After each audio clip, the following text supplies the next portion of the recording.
আমি এতিয়া বৰ্তমান আছোঁ পুৰীৰ যিখন মাৰ্কেট বিচ, অৰ্থাৎ সাধাৰণ মানুহৰ কাৰণে বা সকলোৰে কাৰণে ইয়ালৈ সন্ধিয়া সময়ত ওলাই আহে। ইয়াত আমি এখন বৃহৎ বজাৰ হয়। আজি আপোনালোকৰ তাৰ পৰিৱেশটো দেখুৱাম। ইয়াত নোপোৱা বস্তু নাই, চব পাব।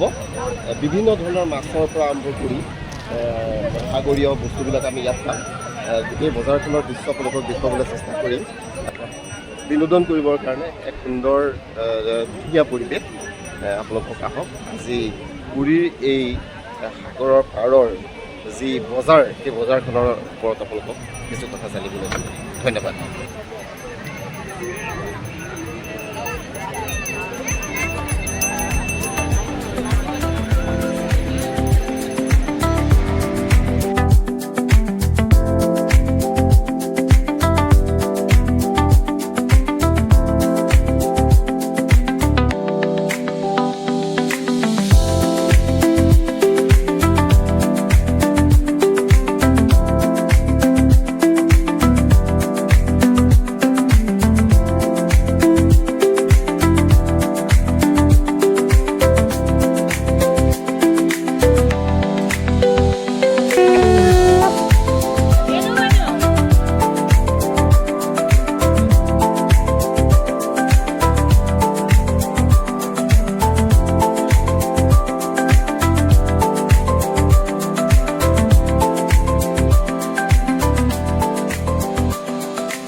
স্বৰ্গদুৱা নামৰ এই বীজখন খুব সুন্দৰ। ইয়াত মই সাগৰীয় শংখৰ দাম দৰ কৰিলোঁ।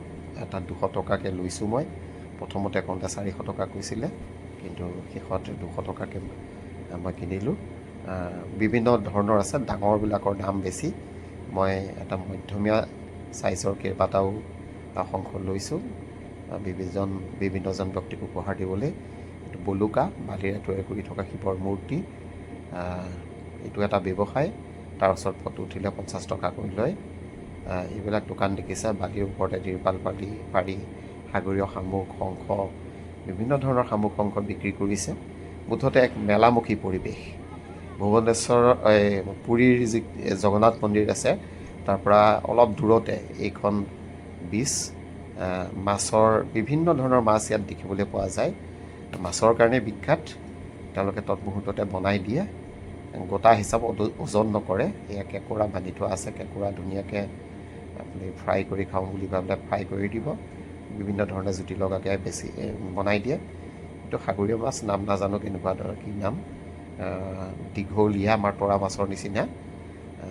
মাছটো দেখাতে কিবা অদ্ভুত। এইটো বাৰু আমাৰ লোকেল মিৰিকা মাছ। এইখিনি সাগৰীয় মাছ, অচিনাকি মাছ। এইটো টুনা ফিছ। এইটো আমি সকলোৱে চিনি পাওঁ, এটা ব্ৰেণ্ডেড ফিছ। সকলোৱে ইয়াৰ নাম জানে, খাবলৈ খুব সুস্বাদু বুলি জানো। এয়াও সাগৰীয় মাছ। বিভিন্ন ধৰণৰ সাগৰীয় মাছৰ ভৰি পৰিছে কেওফালটো। বাকীখিনি সাগৰীয় মিছা মাছ, ডাঙৰ সৰু বিভিন্ন ধৰণৰ আছে। আমি মাছৰ জুতি ল'ম। পম্পেটৰ 90 টকা কৈছে। এইটো কি? এইটো এইটো আমাৰ চি চন্দা বুলি কয়। 80 টকা পিচ। আৰু বিভিন্ন ধৰণৰ মাছ আছে, আমি চাবলৈ আহিছোঁ। এইটো সাগৰীয় মাছ। এইটোৰ নামো কি নাজানো।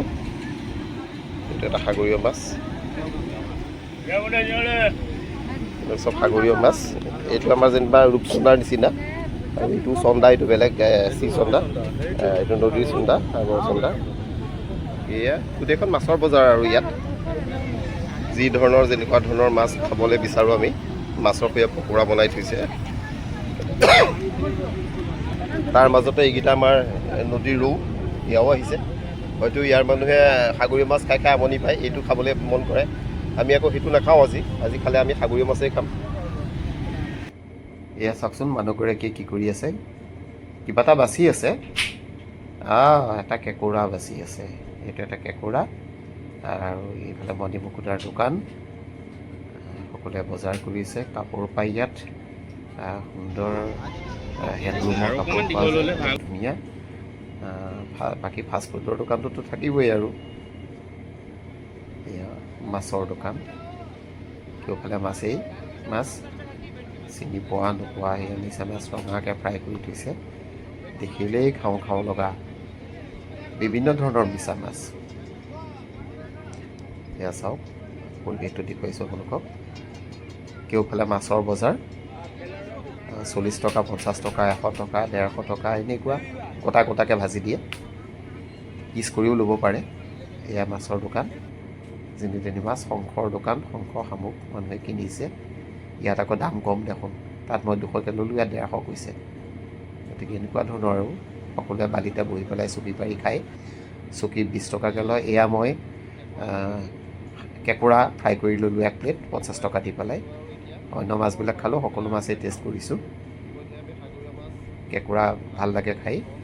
আমাৰ ইয়াত পাবলগীয়া নাইকিয়া হ'ল সাগৰৰ কেঁকুৰা, মস্ত মস্ত একোটা কেঁকুৰা। এয়া এইটো অক্টোপাছ, ভাবিছিলোঁ অক্টোপাছ খাম বুলি, কিন্তু খোৱা নহ'ল, খাবলৈ ভাল নহয় বুলি ক'লে। কি ফ্ৰাই কৰালা? অঁ, ভেটকি এইটো? অঁ,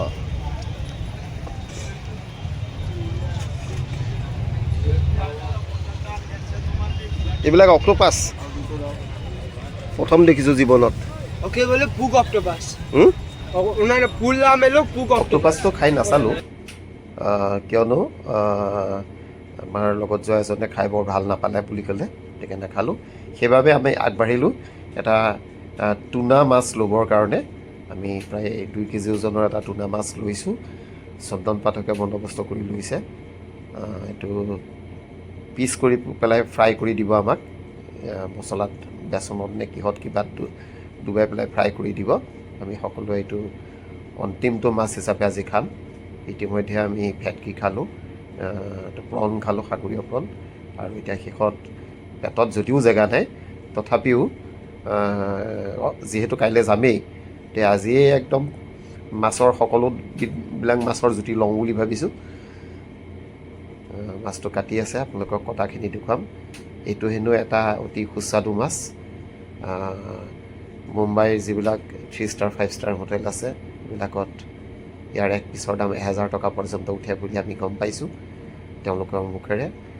ইয়াত কিন্তু এই গোটেই মাছটোত 500 টকা লৈছে বনাই মেলি দিয়ালৈকে। গতিকে মই ভাবোঁ বৰ বিশেষ দাম লোৱা নাই, আমি আটাইখিনিয়ে সুন্দৰভাৱে খাব পাৰিম। খুব ডাঙৰ ডাঙৰ পিচ কৰিছে। পিচখিনি চাওকচোন কিমান মঙহাল। মাছটোৰ এটা ডাঙৰ বৈশিষ্ট্য আছে যে ইয়াত হুল কাঁইট নাই, হাড় আছে মাজেদি, কিন্তু কাঁইট নাইকিয়া। খাবলৈ অতি সুস্বাদু, একেবাৰে মঙহাল, খুব সুন্দৰ ডাঙৰ ডাঙৰ পিচ কৰিছে। এটা পিছত হয়তো 200 গ্ৰামমানকৈ আছে। চাওঁচোন, ইয়ালৈ আহিলে এনেকুৱা ধৰণৰ মাছবিলাকেই খাব লাগে, যিহেতু আমাৰ ইয়াত নাপায় বা সদায় অহা নহয়। মাছখিনি তেওঁলোকে দুবাৰ ধুইছে, ধোৱাৰ পিছতে হয়তো ফ্ৰাই কৰিব। আমি অপেক্ষা কৰি আছোঁ। সাগৰৰ পাৰত চকী পাৰি বাকী সকলো বহি আছে। মাছখিনি বনোৱা হ'লে তালৈ আমি লৈ যাম। ইয়াত বনোৱা হ'ল, আমি এক পিচ লৈ লৈছোঁ। অলপ কিবা চাটনিও দি দিছে লগত। চাটনিটো অলপ টেঙা মিঠাৰ নিচিনা, খাই ভালেই লাগিছে। ধ্ৰুৱই মূৰটোকে ল'লে, বাকী সকলোৱে এটা এটা পিচ